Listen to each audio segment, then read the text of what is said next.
We were seeing elephants from the first day on.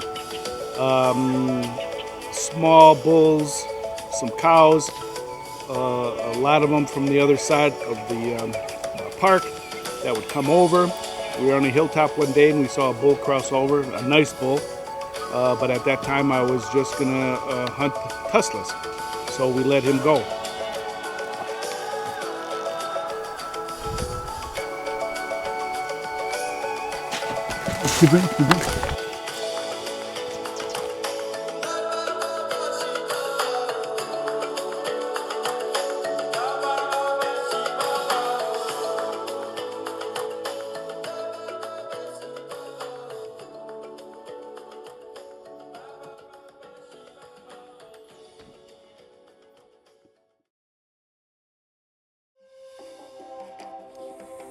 Okay, so on this hunt, join us to go to Zimbabwe, the Malapati area. We're hunting with the Thaba Mmoyo safaris.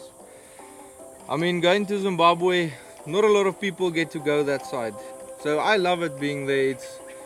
Being away from all the stuff that's happening in the world at this moment, it's a joy to be there and see all the people that don't even know what electricity is and all of that, thinking about hundreds of years ago how the world actually worked. That's still how it works in Zimbabwe.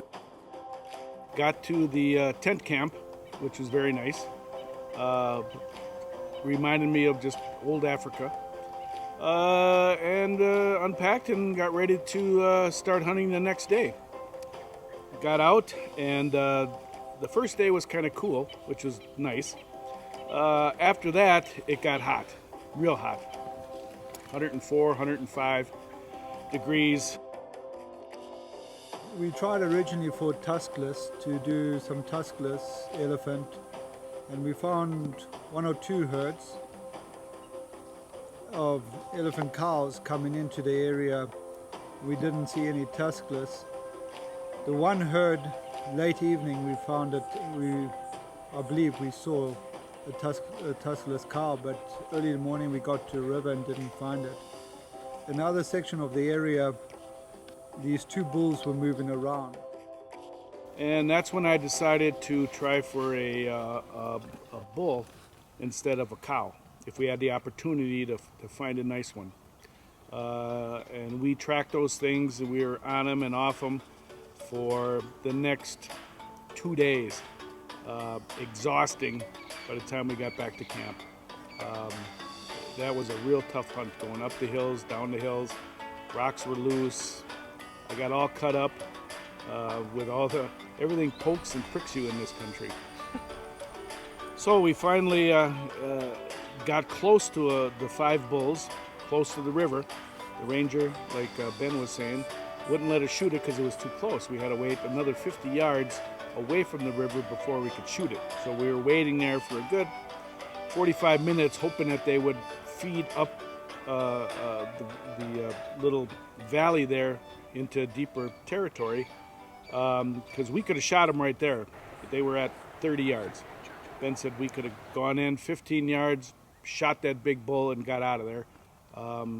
But Ranger said no.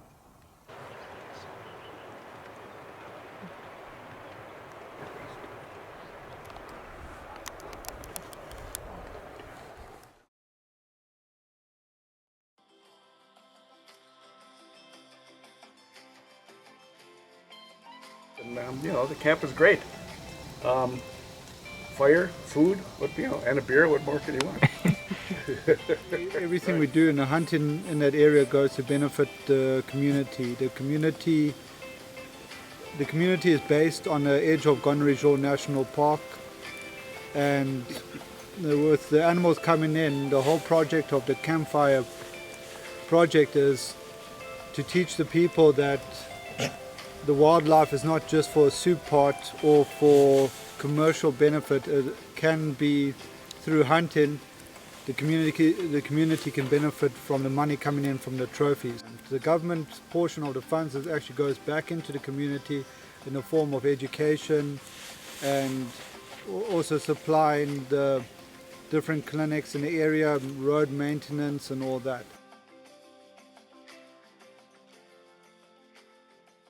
Yeah, it's better now. If you're going to shoot a bull, I think, Okay, no, it's too much better. yeah, it's too much better.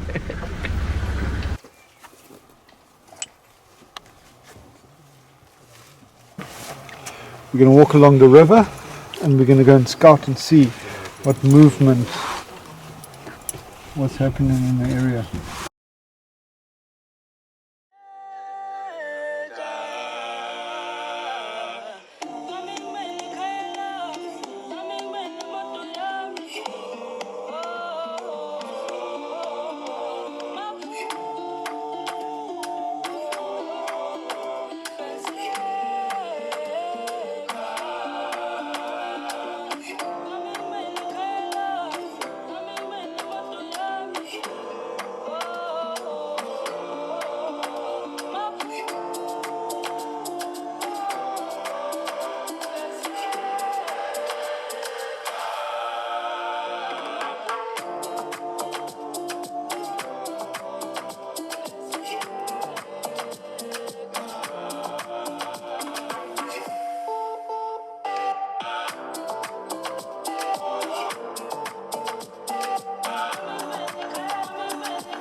Walking down the Unwanitsi River, and we saw a nice big old buffalo here.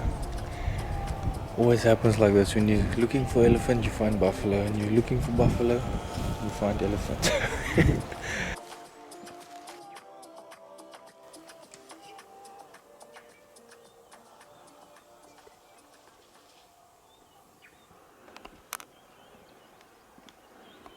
We're waiting for Ben's best friend, Mr. John. John, just come down Island Road. Come down Island Road.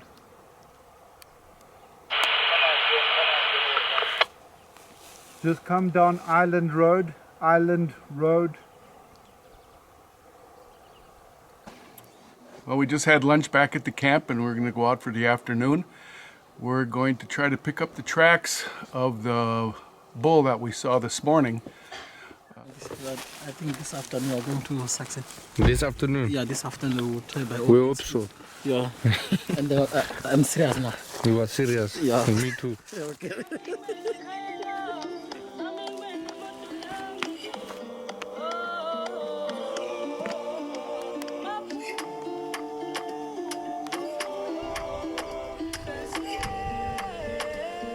Crocodiles of Zimbabwe do not bite.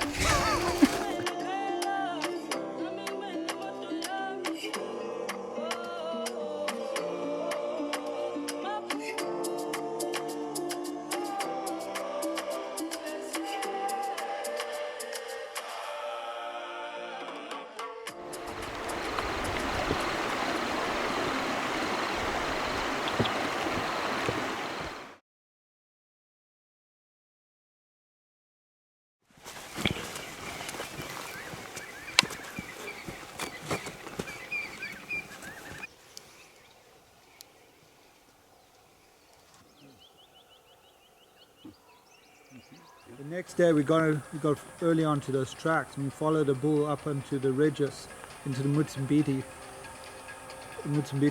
area, and we eventually found the bulls in the open area. We came across them out of nowhere. We were doing just a circuit of the area, making sure the bulls were still in the area, and we found them, but unfortunately the wind didn't work to our favor and the bulls ran. After that we tracked them again, and they still stayed in the area in the thickets, and we came across a bull right in the thickets. We must have got around about 15 yards from the bull, and you could hardly see the bull through the thickets. And as we were checking and making sure we were on the right bull, the one we had chosen, again it caught our scent.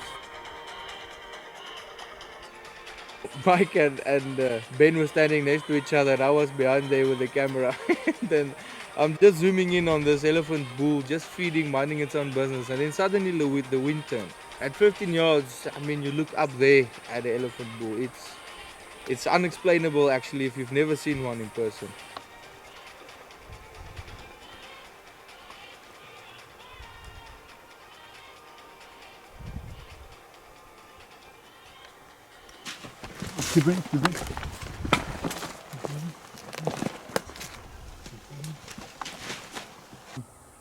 Again, it caught our scent, caught a movement and ran. Eventually, late that afternoon, we caught him in a gorge.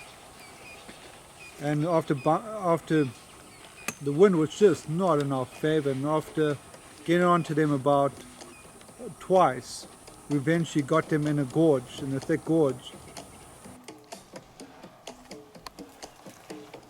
What entered my mind was just from that distance, I don't know, 25 yards or so, and how big they were. You can't imagine until you see them up close or when you're actually standing next to the elephant. But it struck me as that guy's a big guy. So the wind turned, and they just walked up slowly because I just got a small scent of our wind. Walked up slowly on this ridge. So we stick to the plan we made at first. So we went right around, and we got up to a small little ledge, and we looked down and we saw them feeding there.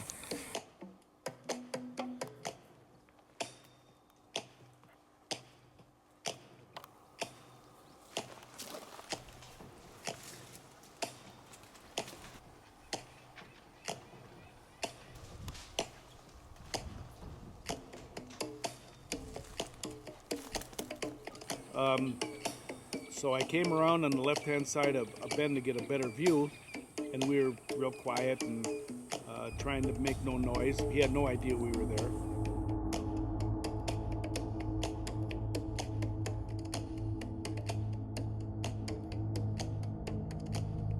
Finally, he cleared a couple of trees. I stood up. I got a good beat on him. I thought it was a very good shot on a crease of the shoulder.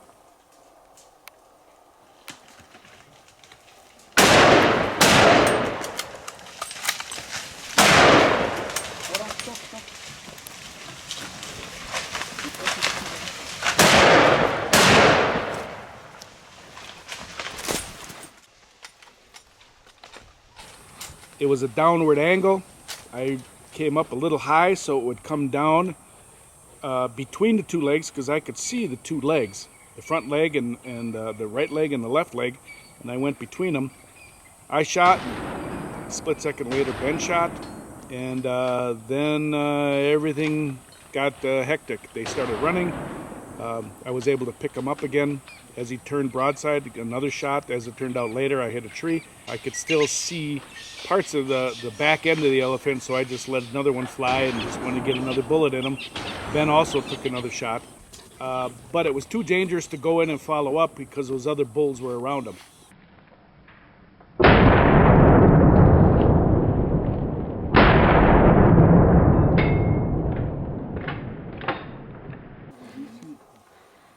I hope to hell he's dead. We'll come back in the morning. We're going to find a blood trail.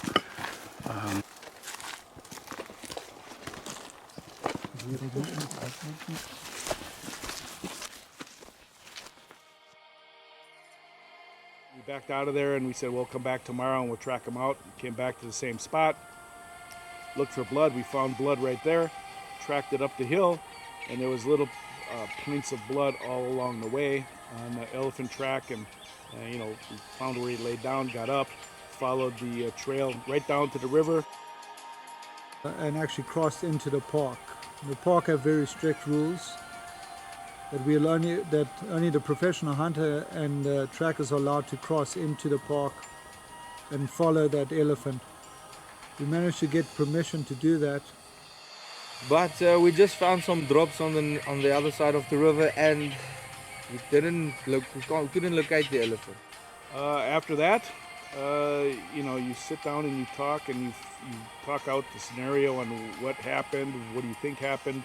Your emotions just run about I should have done this, I should have done that, could I have shot better, could I have, waited. You're always second guessing yourself. But the week's emotions run the gambit. From exhilarating, exhausting, joyful, sorrowful, depressing that you couldn't find it, and then disappointment when you find out that the plane didn't find it on the other side of the river. So it's hard to take when you lose an animal, but it happens. You don't like it. You just have to deal with it in your own mind. It's not a nice pill to swallow, but as I told Mike on this hunt, I really respect his attitude towards this, because it's a huge disappointment. And after something happened like that, to still continue smiling and just continue being like the person you were before it happened. The scenery, the animals is just unbelievably awesome. I had a great time, and it's an experience of a lifetime. And I know people say that, oh, it's a once in a lifetime hunt. I've been here before. The first time I thought I'd never come back because it was a once in a lifetime hunt, but here I am again. So never say never. Take it Kuzi. Kuzi, the Kuzi video. Yeah.